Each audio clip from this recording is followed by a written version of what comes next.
deur aan hulle 'n oop visioen te gee van die weermag van God en Jesus Christus wat vooraan daai weermag op sy wit perd en wit klere ry. Dis 'n geweldige groot voorreg. Daai voorreg het slegs een persoon gehad, Johannes, die geliefde disipel van Jesus. En toe gee die Here daai voorreg vir die hele Zulu weermag om aan hulle te openbaar hoe groot en magtig hy is en dat daar geen groter God is as hy nie.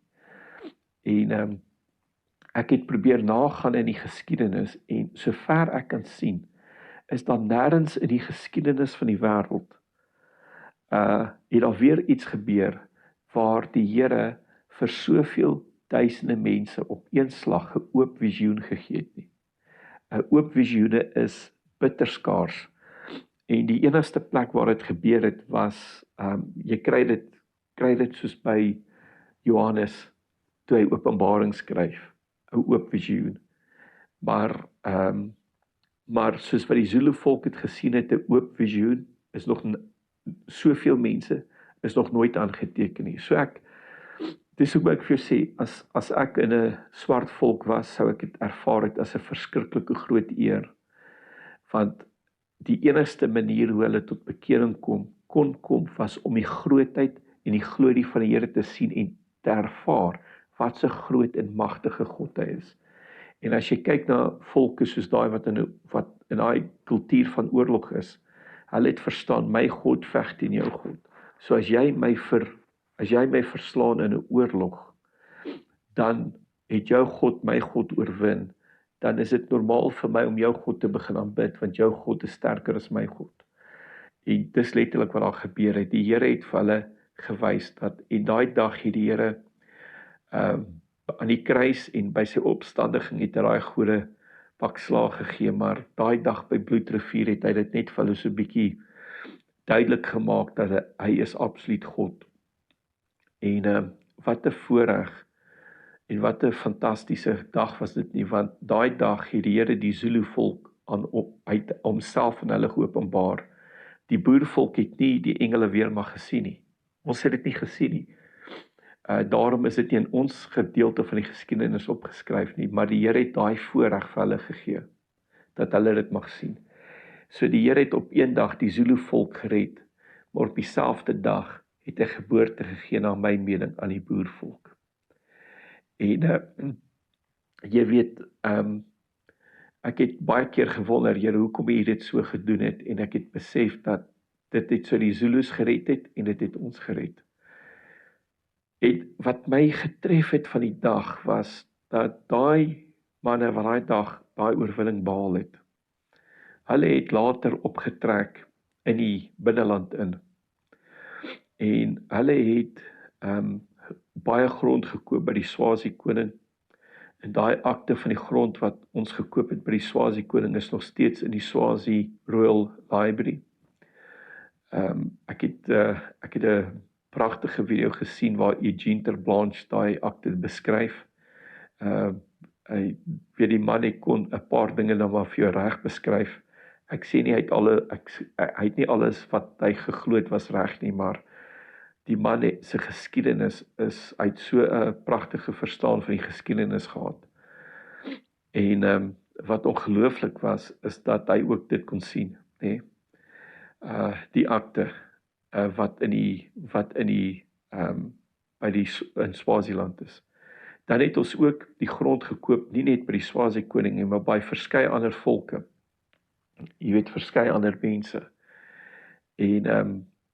En ons het dit nie net met beeste gekoop nie, partymal moes ons hulle beeste gaan haal, partymal moes ons hulle beskerm, daar was verskeie maniere hoe dit gebeur het.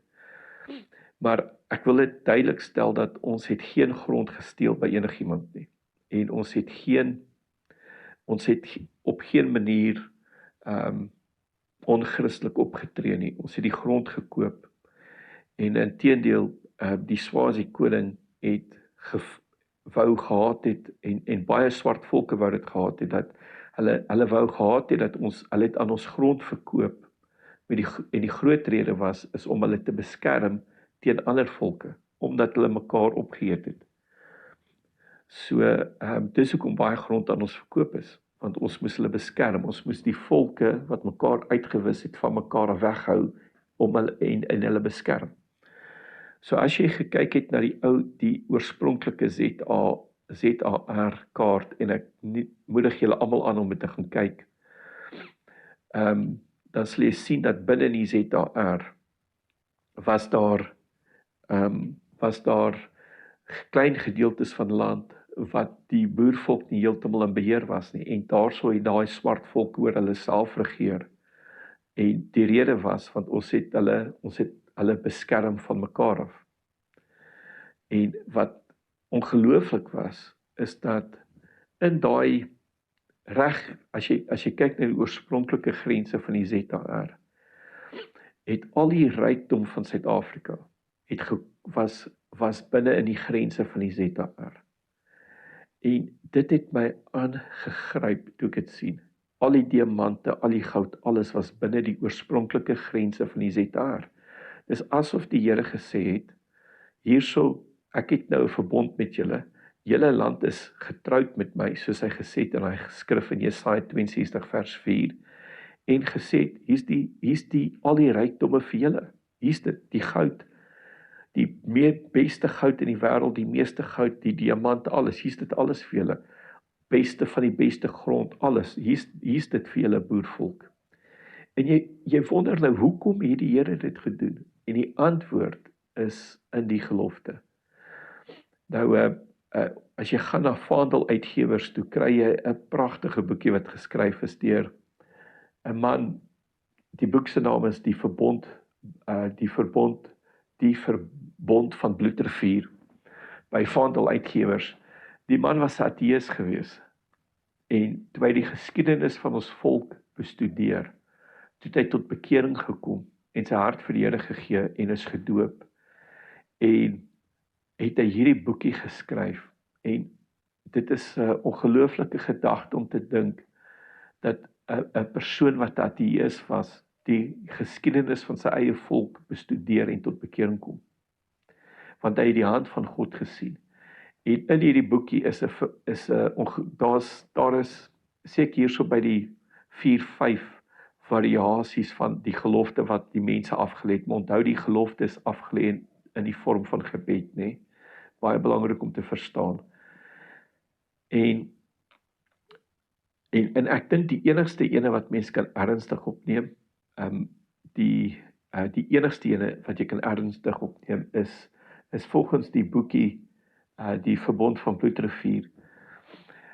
Wat gebeur het is dat Baantjies en Andries Pretorius het, as ek dit nou reg kan onthou, op 24 Desember, die dag basies voor Kersfees, het hulle aan die Volksraad in Bloemfontein gerapporteer, en volgens dit wat in die Volksraad se boeke opgeskryf is, het hulle gelofte met die Here gemaak en vir hom gesê dat hulle sal vir hom 'n huis stig. Die verstaan van die woord stig is dat dit is nie net 'n kerkgebou wat ons vinnig bou nie, maar dit is 'n voortdurende saak wat aangaan, en dat dit opgeteken sal word in 'n boek, sodat die nageslagte mag deel in die grootheid en die oorwinning van die Here. En wat pragtig is in hierdie gelofte is dat daar gesê word, en dat ons mag smeek en bid in ons geslagte vorentoe om hierdie gelofte te kan hou. En as jy daai woorde deur gaan, ek kan baie oor daai woorde sê en wat dit beteken, die gebed wat die boervolk dra van die slag van Bloedrivier af. Maar ek dink wat belangrik is dat om te verstaan dat die boervolk daai dag verstaan het dat, en as jy gaan kyk na hulle Bybels en die aantekeninge wat in hulle Bybels is, het die huis van God wat gestig moet word of gebou moet word, is nie 'n huis wat deur die hande van mense gebou kan word nie. So dit het nie te doen met 'n kerk wat jy iewers oprig nie. Maar hulle het verstaan dat die huis van God gebou word vir alle nasies. En dit is duidelik dat die Here dit ook so verstaan het, anders sou daar nie een Zulu daai dag van die slagveld afgestap het nie. Maar hy het toegelaat dat hulle sy glorie sien, want hy het 'n huis gebou. So as jy verstaan dat hierdie gelofte word aan God gemaak om vir die huis te bou en die land word aan God getrou, En dan kom jy terug en die Here gee al hierdie rykdom, al die goud val in hierdie land. Hoekom gee die Here dit? Hoekom het die Here vir die boervolk al hierdie goud en diamante gegee, sodat God se huis gebou kan word? En hierdie huis, die doel van hierdie huis is baie wyer net as ons volk. Nou, daai ene het vir my, as my boerhart, baie ongelukkig gemaak, want ek het dadelik gesê, nee, hierdie is nie reg nie. Al hierdie land is net ons boervolksin, en al hierdie goud is net ons boervolksin. Dis my boerhart wat skop, jy weet. Maar toe gaan ek terug woord toe, en ek sien dat die Here praat met Abraham in Genesis 12. En die Here maak 'n gelofte met Abraham, en hy sê, Abraham, ek gaan jou, die Here maak met een persoon 'n gelofte, Abraham, en sê, Abraham, ek gaan jou kinders, ek gaan uit jou uit 'n volk stig en maak. En uit jou uit gaan ek al die volke en nasies van die wêreld seën. En toe hy dit sê, toe besef ek dat ons het daai dag by die slag van Bloedrivier het ons geen God gehad nie. Daai dag by Bloedrivier, toe ons boervolk aan die gelofte neerlê, toe het die Here die God van ons volk geword. Hy het die koning van ons volk geword, en hy het die vader van ons volk geword. Maar dieselfde as met Abraham, hoekom het die Here dit gedoen? Toe hy sê, hierdie mense, toe God sê, hierdie mense is my mense, hierdie is 'n volk wat ek geroep het. Toe die Here sy swaard in die grond gesteek, daai assegaai van vuur wat die Zulus uit sy mond uit sien kom het hy daar in die grond gesteek, en gesê, nou gaan ek vir my 'n huis bou, en die ouens met wie ek begin, is die boervolk. Hierdie boervolk is die fondasie van wie ek gaan gebruik om 'n huis te bou. En dis wat daai dag gebeur het. So die boervolk het die Here toe geroep. En daarom, jy weet, Corneille, ek weet baie mense, swart mense wil ons uitwis, en baie mense sê ons het geen plek hier in Afrika nie, maar die Here het die land vir ons gegee. En dit beteken, en die Here het laat hulle toe om hier te wees. Jy weet, jy kan dit nie wegneem van die Jode, dat die Here Israel vir hulle gegee het, deur hulle vader Abraham nie. Vandag, as jy met 'n Christen praat, dan sê hulle, ons beroep ons op die seëninge van Abraham, en hulle sê dit met reg, want dis wat Paulus skryf, dat elkeen wat Jesus Christus aanroep, word ingewy. Ons is wilde lote wat ingewy word, of ingeënt is by die vyeboom Israel. So hulle maak hulle roep dit met reg aan, maar so ook is die boervolk, het die Here die boervolk gesit, as die ware lote hier in Suider-Afrika, en die ander word daarby ingeënt, sodat hulle ook deel kan hê aan die seën. Maar wees versigtig wat jy met die boervolk doen, want die ander is net ingeënt. Die boervolk het die Here gesit, om die Here die boervolk gebruik, om die swaard in die grond te sit, en niemand kan dit van ons ooit wegneem, die Corneille, niemand nie. So, as ek kyk na hierdie ding, dan besef ek, jy weet, ek bid partymal en sê, Here, hoekom het U ons volk so gered? Want dit lyk asof ons nie inpas nie, want al hierdie swart konings, jy weet, al hierdie swart volk het 'n koning en 'n chief, en hulle het dit en hulle dat, en hulle het al hierdie mense oor, hulle sê, Here, maar hier is ons boere, ons is heeltemal anderste. Jy weet, ons is mos nou, wat hulle sal sê, extremely independent. Jy weet, toe Paul Creer vir die boere wou wapens gee, die enigste manier wat hy die wapens vir hulle kon gee vir die Tweede Boereoorlog was, hy moes dit verkoop aan die boere teen kosprys. Want daar is nie 'n manier wat 'n boer sal toelaat dat die regering vir hom 'n wapen gee, en daai wapen nie syne word nie. Dit is net nie hoe ons is nie. Jy weet, dit is net nie wie ons is nie. En ek het die Here baie gevra, hoekom is dit so? En toe besef ek, daai dag by Bloedrivier, toe die Here ons koning word, die koning vir ons volk word, het hy ons hier gesit, sodat ons as 'n volk sisteme kan breek, en demoniese goed kan breek. Jy weet, die res van die volke hier so volg 'n koning. maar die Here moes ons stuur, sodat die konings van al hierdie swart volke ook die Here moes begin volg. Weet, ons is gestuur hiernatoe, 'n volkie wat weier om ons knie voor enigiemand te buig, en ons buig net ons knie voor die Here, sodat die ander volke ook kon leer om hulle knie voor die Here te buig, en nie voor mense nie. En ek dink dis wat die Here gebruik het, ons volk mee gebruik het. Maar ek het 'n goeie vriend van my, Leon, hy's 'n sendeling, en Corneille, Leon het my ongelooflike ding vertel, en dit het my geruk, tot in my wese, en wat hy my vertel het was die volgende, is dat die Egiptenare in die tyd van Moses het 'n spesifieke manier gehad hoe hulle goud ontgin het. En daai manier hoe hulle goud ontgin het, 'n spesifieke manier, het hulle gekry in verskeie berge in Suid-Afrika. En ek verstaan die Oeverberg, die Swartberge, is hierdie manier hoe hulle goud ontgin het ontdek. En Moses skryf, hy sê, die goud kom van die land van Oever af, weet wat ver is. En daai land wat hy daar beskryf, dit is ons. Dit is van ons volkie. Goud van ons gebied af. So daai goud, lyk my, het gekom uit 'n plek, uit die Gauteng area uit. Maar die ding wat my aangegryp het, is dat in Suid-Afrika en gedeeltes van Zimbabwe, maar veral hier in Suid-Afrika, jy weet, akasiëhout, dis in ons land is die enigste plek in die wêreld waar jy akasiëhout kry wat reguit groei. Ons en in Zimbabwe.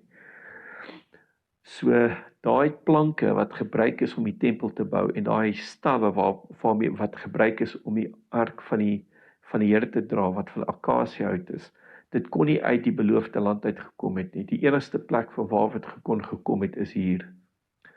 So wat beteken is, baie van die goud en die hout wat gebruik is in die tabernakel van Moses, kom uit die area uit, wat die Here later gee vir hierdie boervolk.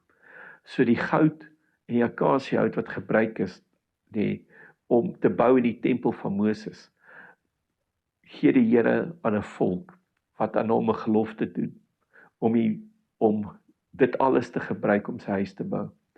So wanneer jy kyk na ons land en ons boervolk, en jy vra, van die goud van Suid-Afrika, wil ek hê julle moet weet, daar's 'n kwitansie op die goud van Suid-Afrika, op ons diamant en ons rykdom, wat sê, om vir God 'n huis te bou. En daarom, as enige volk hierdie land klein, en selfs die boervolk, jy weet, ons is, as 'n volk is ons baie hoogmoedig. Ons hou daarvan om te sê, hierdie is ons land, en ons hou daarvan om almal weg te jaag, partymal. Ons is partymal baie onredelik. En soms met rede ook, want ons het baie seer gekry, ons baie onreg is aan ons gedoen, maar ons moet verstaan dat hierdie land is aan die Here getroud, en die rykdomme van hierdie land is gegee om God se huis te bou, om die evangelie van Jesus Christus uit te dra. Die boervolk is 'n volk wat die glorie van God tentoonstel, en wie hy gebruik het om groot wonders en tekens te doen. En ek moet vir jou sê, ek het nog steeds na dit alles het ek hierdie kriewing in my hart gehad, en ek hoor eendag, ek 'n swart profeet preek, en ek het by 'n ander swart apostel ook gehoor, toe ek hier en daar preke geluister het. Toe het van hulle basies gespot met Suid-Afrika, want hulle sê, Suid-Afrika is die enigste land in die wêreld wat 'n windrigting in sy naam het.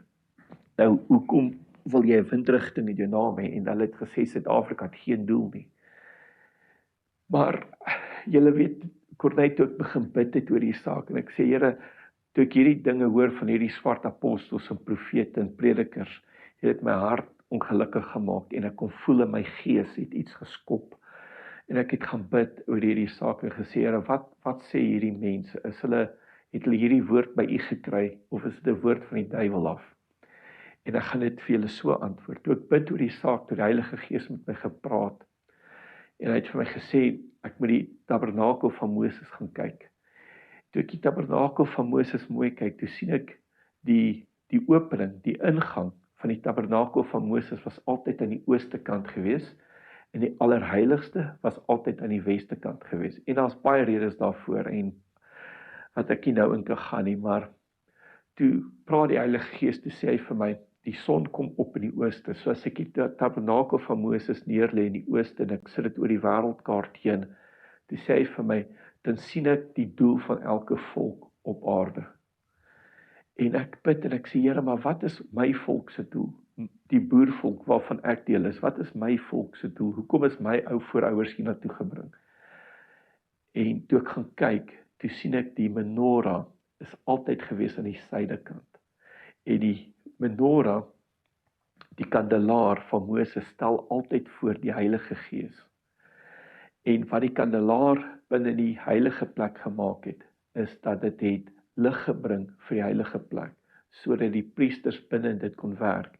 En toe begin die Here met my te praat, toe sê hy vir my, die Here het Suid-Afrika opgerig, sodat dit 'n lig vir die wêreld kan wees, sodat hulle kan sien wie God is, en die grootheid van sy naam kan sien. En toe sê hy vir my, dat in die eindtyd, in hierdie tyd waarin ons nou lewe, gaan daar 'n uitstorting van die Heilige Gees van die Here wees, in Suid-Afrika, wat reg oor die wêreld gaan wees, want die krag van God se Gees gaan in Suid-Afrika tentoongestel word.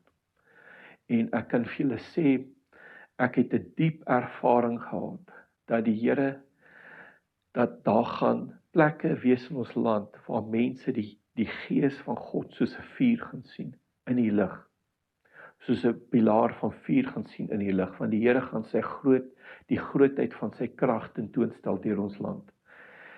En toe ek begin kyk in apartheid, toe besef ek, dat reg deur ons geskiedenis, het die Here groot dinge in die kerk in ons land gedoen. Soos deur in apartheid het elke bevolkingsgroep 'n groot herlewing gehad. Weet, in Swaziland het jy die man gehad, die pastoor gehad, wat hulle genoem het 'n mountain walker, wat een van die grootste godsmanne is in Suider-Afrika se geskiedenis.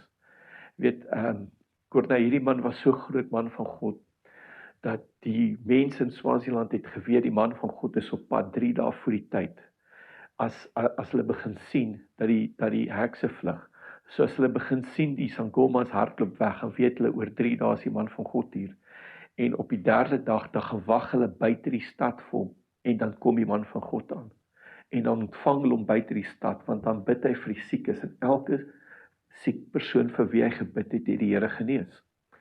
Nou, hy het baie kerke op Sondag bedien, wat onmoontlik was om te doen, en hoe hy het gedoen het, is die mense het fisies gesien, dat hy op die berge hardloop, en dis hoekom hy 'n mountain walker genoem was. As jy kyk na ons Afrikaanse ouens, ons het, maar net om een ou te noem, Rassie Erasmus, maar daar's tonne, manne wat die Here op magtige maniere gebruik het. En al hierdie werkinge van God is teëgehou deur apartheidswette. So, toe kom ek agter dat wanneer die Here se Gees in ons land wil beweeg, dan kry jy skielik 'n toename in rassistiese wette, soos wat ons regering op hierdie oomblik het. So, dis goed wat gebeur, en toe ek besef wat die doel van ons land is, om vir God 'n huis te bou, dit het my hele siening van Bloedrivier verander, want toe sê die Here vir my, Frans, elke regering wat hier regeer omdat hulle op 'n plek my huis bou, of bereid is om 'n huis vir my te bou. En toe sê hy vir my, en wanneer hulle nie meer sy huis bou nie, dan onthou die Here die gelofte van Bloedrivier, en hy vervang die regering.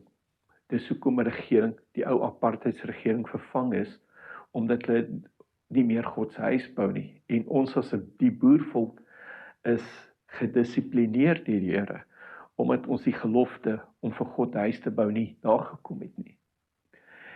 En toe sê hy vir my, dat die gelofte bepaal die regering, en die regering wat in beheer is die ouens wat die naaste is om hierdie gelofte na te kom, want dit is die fondasie van die land.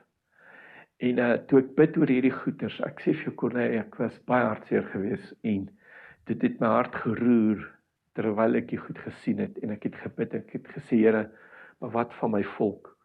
Gaan my eie mense ten gronde gaan, en ek het net gevoel, nee, en dit was so duidelik vir my, dat as hierdie boervolk die Here aanroep, en onthou wie hulle koning is, en ek moet vir jou sê, Corneille, ek staan hier in skande vandag voor jou, want tot my skaamte het die Poolse volk die eerste volk in die wêreld geword, wat amptelik erken het en verklaar het dat Jesus Christus is die koning van hulle volk. En ek is in skande voor jou, want ek sou so graag gehad het dat my boervolk dit die eerste ouens moet wees wat het verklaar, want by ons is dit wragtig waar, dat God is die koning, die Vader en die God van ons volk.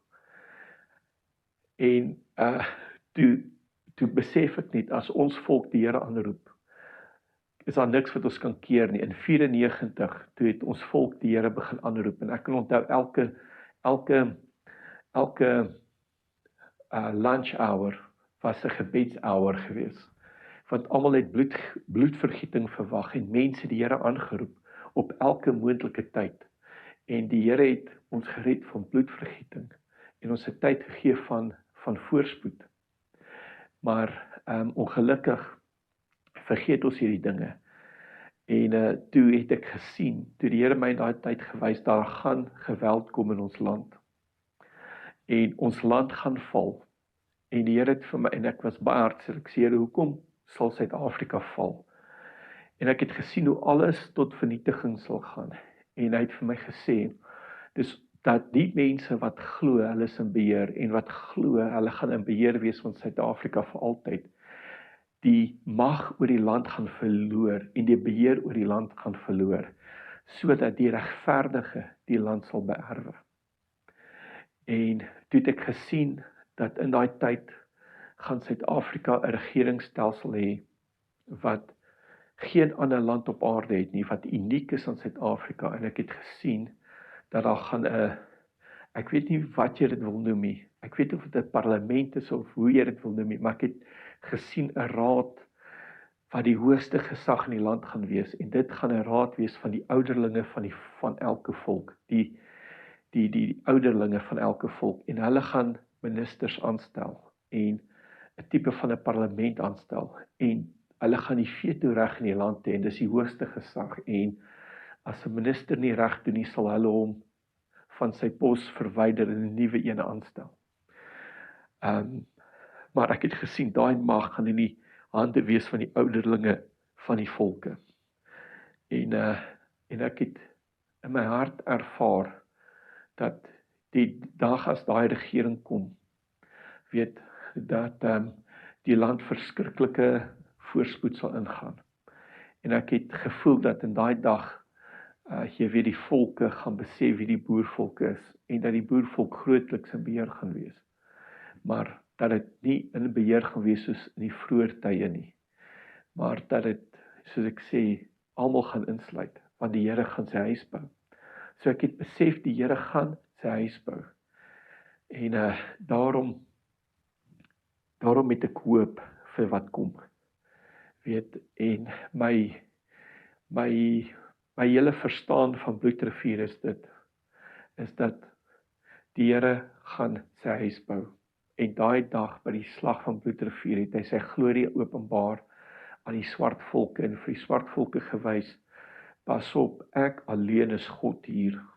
Ek alleen is God hier.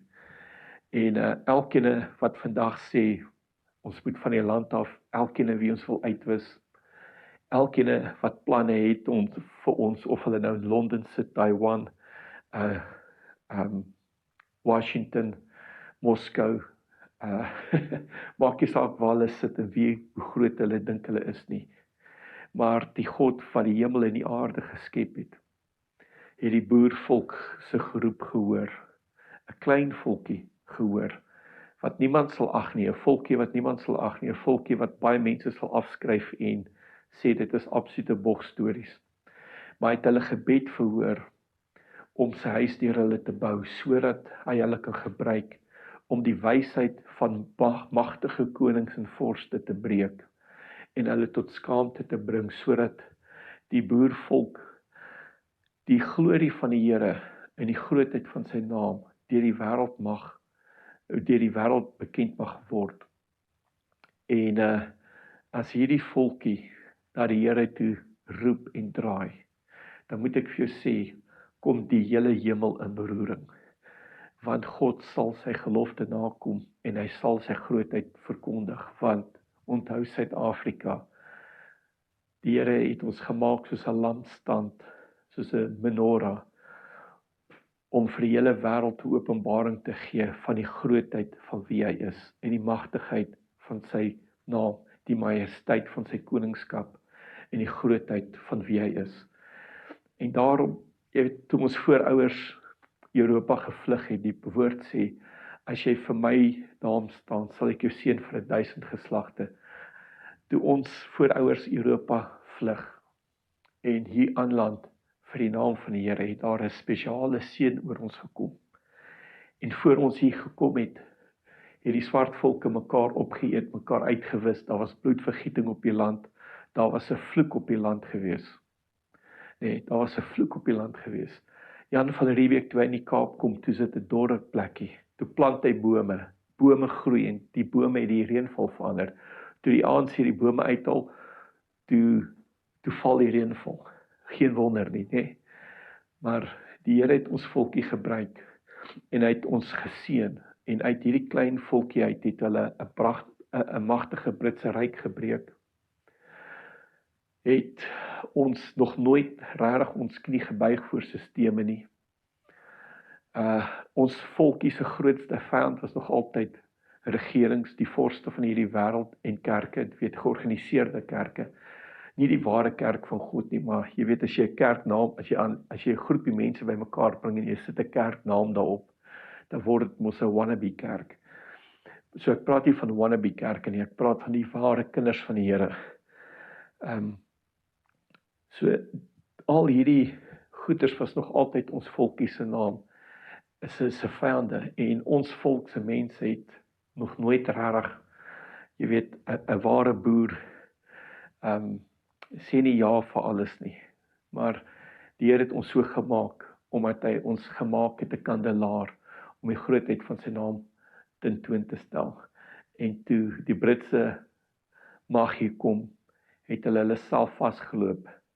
En ek wil julle sê, as hierdie volkie na die Here toe draai, as ons hoogmoed 'n bietjie los en ons knieë voor ons Skepper buig, wat ons koning is, en hom aanroep, het die Here vir my gesê, sal die oorwinning van Bloedrivier ook ons oorwinning word. As ons sê, Here, ons los ons eie weë en ons draai na die Here toe en ons begin om sy huis te bou, soos ons aan hom beloof het, en hy op gereageer het op baie belofte. As ons dit doen, het die Here gesê, word die oorwinning van Bloedrivier ook ons oorwinning, en sal die engele magte wat daai dag vrygestel is op Bloedrivier ook vrygestel word vir ons en vir ons veg. En ek wil vir julle sê, as hierdie volk die Here aanroep, beweeg die hemel en sal ons land verander.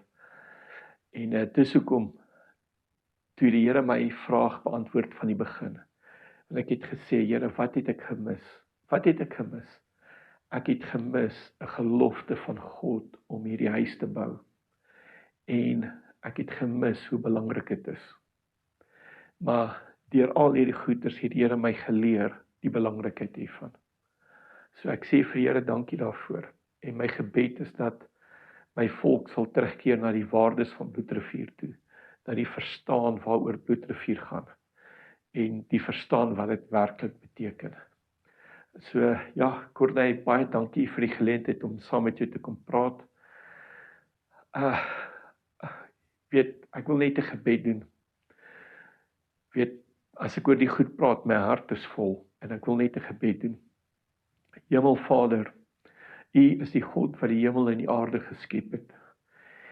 En in 16 Desember 1838, toe my volk, die boervolk, en my voorvader, wat self in daai geveg was, toe hulle knie voor U buig en 'n gelofte aan U maak, het U geantwoord uit die hemele uit en op 'n magtige manier hulle gered. Here, in my eie lewe en in so baie van ons lewens, het ons in hoogmoed verval en het ons baie gesê dat bloedrivier is omdat ons so goed kon skiet, omdat ons so fantastiese mense is, omdat ons 'n spesiale volk is, uitgesoek is. Maar Here, dit is alles nie waar nie. Ons is 'n mense wat na U toe geroep het en toe het U vir ons geveg en U het ons die voorreg gegee om vir U huis te kan bou. Here, vergewe ons dat ons so hoogmoedig is om dit te vergeet. Vergewe ons dat ons so selfsugtig soms is. Here, ons het as 'n volk verskriklike dinge deurgegaan. Daar's verskriklike onreg aan ons gedoen. Omdat ons hoogmoedig was, omdat ons verval het in afgodediens. Here, ons is so lief vir ons kerk, maar ons ken U glad nie. Ons is so lief vir ons politieke party, maar ons ken U nie. Here, sal U asseblief nie ons volk se harte na U toe draai, dat ons volk, elkeen in ons volk weer gewillig sal wees om U met hulle volle hart, met al hulle verstand en al hulle krag te dien. Here, sal U ons as 'n volk asseblief nie genadig wees, dat ons harte na U toe sal draai, en sal U nie uit die hemel uit weer eens ons antwoord en ons red van ons vyande, wat ons wil uitwis en vernietig nie. Here, sien asseblief dat soveel politieke leiers bespot U naam. Soveel politieke leiers sing en dans om ons uit te wis, om ons volk te vernietig. Here, red ons. Maar Here, nie net van ons vyande nie, red ook ons van ons seer. Want Here, in ons volk dra ons nog steeds baie diepe pyn van die Tweede Vryheidsoorlog en van al die verraad wat daarna gebeur het. Here, van al die maniere ons uitverkoop is en voorgelieg is en Here, hoe ons eie leiers ons op soveel maniere uitverkoop het en belieg het en geleid na 'n pad toe van vernietiging. Here, ek bid, sien ons volk weer eens raak. Onthou hoe U ons gered het. Onthou die gelofte. Onthou ons vaders en moeders wat by lampe en kersse op hulle knieë voor hulle bed U aangeroep het, by kombuistafels gesit het en huisgodsdiens gehou het en gesing het en U aanbid het.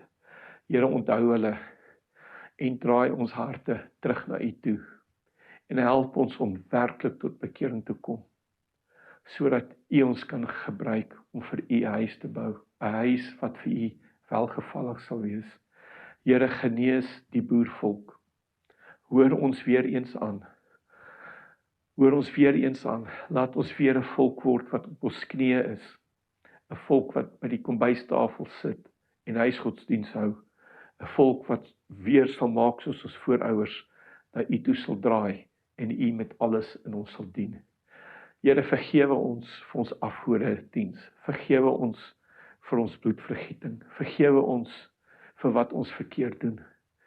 Here, en genees ons van alles wat aan ons gedoen is, sodat ons as 'n volk by U kan staan en die wêreld mag weet dat U en U alleen is ons God, en dat al hierdie ander gode op hierdie land sal weet en verstaan dat hierdie land behoort aan U en slegs aan U.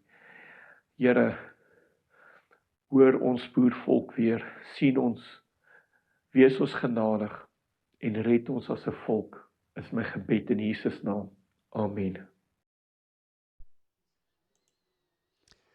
Wat 'n interessante storie julle. Nou, van hierdie feite mag vir jou nuus wees, dit mag dalk nie wees nie, maar op die heel minste is dit stof tot nadenke en ek hoop dit is vir jou baie interessant gewees. En as jy jouself sien as 'n boer, dan moet jy gaan dink dalk oor die balans net wat ons het met die storie van trots wees op wat ons is en het, en dit moet ongetwyfeld so wees, maar ook nederig genoeg om te besef dat ons is nie hier omdat ons spesialer is nie. Ons is spesiaal omdat ons geroepe is om 'n spesifieke ding te doen hierso. En die Here het groot planne, nie net met ons nie, maar met die land wat ons in is, waar hy ons heen gestuur het, en ook met die volke wat om ons is.